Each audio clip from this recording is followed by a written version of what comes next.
किस्सा हेरला नास रे राजा कोण रो बास मला तुम्हाला सांग जोहार जय आदिवासी મિત્રો.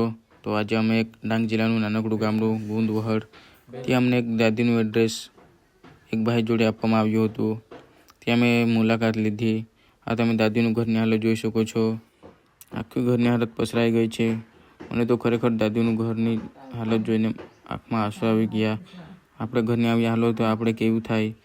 તો ખરેખર મિત્રો ખૂબ જ દુઃખીની વાત છે. દુઃખીની વાત તો એ છે કે દાદીના કોઈ પુત્ર નથી કે પુત્રી નથી. એમના ઘરવાળા હતા એ વિયોગ થઈ ગયા. દાદી એકલાય પોતાનું જીવન ગુજારે છે. આ ઉંમરમાં પોતાનું જીવન એકલાય ગુજારવું તો ખરેખર વિચારવા જેવી વાત છે.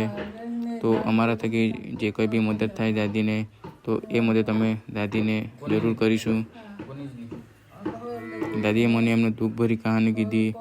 ખરેખર દાદીએ જે મને દુઃખભરી કહાની કીધી તો ખરેખર આંખમાં આંસુ આવી ગયા. પણ તમારું ભાઈનું કામ છે લોકોને ખુશ કરવા.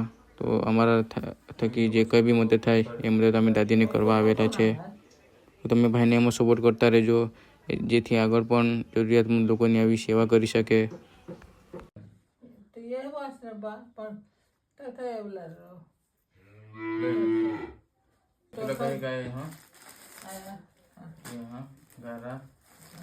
तेल हाँ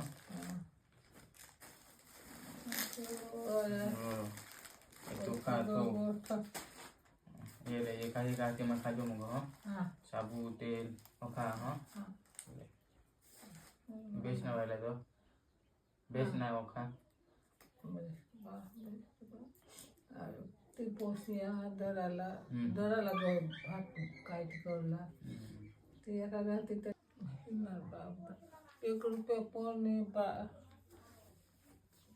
कोण नहीं दे ₹10 है हाँ ₹10 है पेरा पापा कोण लई दे आया कोण लई दे ती तहा खाजो नकता ना दसाऊ दे तो काय करू कोणी नाही ना आईस बास मस्त खबेस घडवला तुम्हाला कोण नाच सांगू आम्ही ते राजा रे राजा म्हणा राजा आया बाजूला नाच रे म्हणा वास रे किस्सा हेरला नाच रे राजा कोण रो बास मला तुम्हाला सांग आज